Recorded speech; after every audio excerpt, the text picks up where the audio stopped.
Hello, I'm Writer Greg, and welcome to the Thought of the Stream.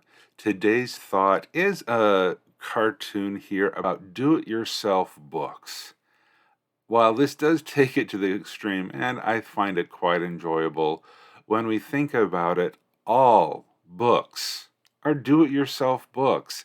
These are opportunities for us to express ourselves, to work on our own creative goals, and to make sure that we are doing the work needed to bring this book into creation.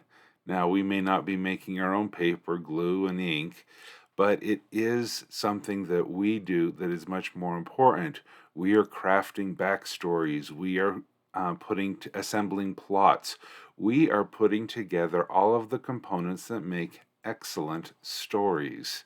And that's what we need to remember to be doing. We are creating our own books. So do it yourself, DIY. It is up to you to make your dreams a reality by crafting and creating the wonderful stories that only you can create. I do hope that you will join us for morning marches and midday marches as we all work together on the DIY books that we're working on, especially here during Preptober as we get ready for the annual NaNoWriMo competition. Thank you so much for joining me. I hope you have a great day, and until next time, keep on writing.